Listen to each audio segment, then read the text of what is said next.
অসমৰ মুখ্যমন্ত্ৰীগৰাকীয়ে বৰ্তমান গৰু চোৰৰ বিষয়টোক ফালৰি কাটি গৰুৰ যি মাংস তাত তেওঁ লাগিছে, আপুনি কি কয়? চাওক, যে পোনপ্ৰথমে এটা কথাই ক'ম, অসমখন হ'ল ইছ্যু ডাইভাৰ্ট কৰা এটি মানে আগশাৰীৰ ৰাজ্য। অসমৰ মুখ্যমন্ত্ৰী ডক্টৰ হিমন্ত বিশ্ব শৰ্মা ডাঙৰীয়া আচলতে তেখেতে বৰ্তমান গৰু চোৰ বিচাৰি পেলাই তেওঁলোকক জেলত দিব লাগিছিল। তাৰ পৰিৱৰ্তে দেখা গ'ল তেখেতে মুছলমানে কেনেকৈ গৰু কাটে, মুছলমানে কিদৰে গৰু পিচ পিচ কৰে, মুখ্যমন্ত্ৰীজনে কেনেকৈ জানে? মুছলমানে গৰু মাংস খায়, অসমৰ মুখ্যমন্ত্ৰীজন কেতিয়াবা গৰু তাত জবাই কৰোঁতে গৰু হালাল কৰোঁতে মুখ্যমন্ত্ৰী হিমন্ত বিশ্ব শৰ্মা আছিল নেকি? গতিকে যিসকল মানুহ আমি দেখা পালোঁ যে বিভিন্ন সময়ত কিছু সময়ত আমি দেখা পাওঁ যে আপোনাৰ ইছ্যু ডাইভাৰ্ট কৰিবলৈ হুদখুৰ দৰে কেইদিনৰ কাৰণে 3 দিন ট্ৰেণ্ডত থাকে, আপোনাৰ বাল্য বিবাহৰ 3 দিন ট্ৰেণ্ডত থাকে। মানে এটাৰ পিছত এটা ইছ্যু ডাইভাৰ্ট কৰিবলৈ অসমৰ মুখ্যমন্ত্ৰীজন নিজে আহি পেলাই বাদ দি থাকে। মই কওঁ, গো সুৰক্ষা আইন 2021ৰ ভিত্তিত এজন ভাল পদবীধাৰী এজন মন্ত্ৰী দিব লাগে আৰু এজন মন্ত্ৰী বঢ়াই তেখেতক দায়িত্ব দিব লাগে। অসমৰ মুখ্যমন্ত্ৰী প্ৰত্যেকটো ক্ষেত্ৰত তেখেতে বাদ দিয়াৰ কাৰণ কি? প্ৰত্যেকটো ক্ষেত্ৰত তেখেতে গৈ পেলাই প্ৰেছ মিট দিয়াৰ কাৰণ কি? মই সংগ্ৰাম পৰিষদক মই প্ৰশ্ন কৰিছোঁ।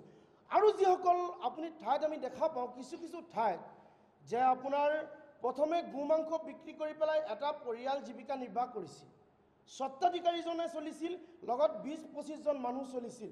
যেতিয়া গো সুৰক্ষা আইন আনি পেলাই আপোনাৰ মন্দিৰে হওক বা আপোনাৰ বিভিন্ন আপোনাৰ নামঘৰে হওক 5 কিলোমিটাৰ চৌহদৰ ভিতৰত যে এনেকৈ গো হত্যা নকৰে তাৰ কাৰণে আইন আনিছে। তাৰ পিছৰ পৰা দেখা পাইছোঁ, মই নিজে মই নগাঁৱৰ বাসিন্দা হওঁ, নগাঁৱৰ ঢিংগেটৰ ওচৰত মোৰ ঘৰ, মই চেলেঞ্জ কৰি ক'ব পাৰিম এইসকল ব্যক্তি কিন্তু গো মাংস বিক্ৰী কৰা নাই। আমি টেষ্ট কৰোঁ, আমি খাওঁ, আমি গম পাওঁ। গতিকে কওঁ, যদি আইন এটা আনিছে, চৰকাৰী আইন প্ৰত্যেকজন ব্যক্তি মানিবই লাগিব, নেমানিলে আমি ধৰি দিম। কিন্তু সেই ভিত্তিত যদি গো মাংসৰ পৰিৱৰ্তে মহৰ মাংস, খাচীৰ মাংস বিক্ৰী কৰে আৰু পুলিচে উঠাই লৈ গৈ পেলাই তাত চেক কৰে, মানুহখিনিৰ ওপৰত অত্যাচাৰ কৰা হয়, এইটো কিন্তু বেয়া কথা।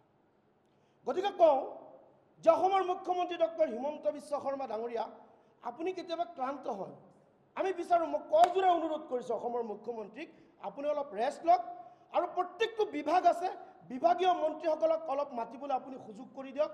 আৰু মই মুছলমান সমাজক মই আহ্বান জনাম, 3 মাহৰ কাৰণে মুছলমান মানুহে গো মাংস খোৱা বাদ দিয়ক আৰু তাৰপিছত লাহে লাহে অভ্যাস হৈ যাব। আমি বিচাৰোঁ অসমৰ ভিতৰত শংকৰাজনৰ দেশৰ ভিতৰত কোনো ধৰণৰ হিন্দু মুছলমানৰ ৰাজনীতি হ'ব নোৱাৰে। আমাৰ যদি গো মাংস খোৱা এৰি দিলে যদি অসমত শান্তি হয়, আল্লাহৰ কসম খাই মই আপোনালোকক প্ৰতিশ্ৰুতি দিছোঁ, সংখ্যালঘু সংগ্ৰাম পৰিষদে গো মাংস নাখাবলৈ আমি আহ্বান জনাম। আৰু এটা কথা কওঁ যে অসমৰ মুখ্যমন্ত্ৰীজনে কিছু কিছু ক্ষেত্ৰত তেখেতে নিজে যেতিয়া বাদ দি পেলাই সাম্প্ৰদায়িকতাৰ বীজ ৰোপণ কৰে, ইয়াতকৈ লজ্জাজনক কথা আৰু একোৱেই নাই। আৰু অসমৰ মুখ্যমন্ত্ৰী নিৰপেক্ষ অৱলম্বন কৰক, প্ৰতিজন ধৰ্মৰ মানুহকে সন্মান দিবলৈ শিকক, আমি শ্ৰদ্ধা কৰিম। আমি গৰু মাংস নাখাওঁ, আমাৰ কোনো আপত্তি নাই। আৰু মই বাৰম্বাৰকৈ কৈ আহিছিলোঁ, শংকৰাজনৰ দেশত আমি একতাৰ বান্ধোনত থাকিম, ইয়াত কোনো দুষ্কৃতিকাৰীয়ে বেয়া কৰ্ম কৰিব নোৱাৰিব আৰু কোনো বেয়া কৰ্ম কৰিলে সংগ্ৰাম পৰিষদ তেওঁলোকৰ বিৰুদ্ধে আমি প্ৰথম থিয় হ'ম।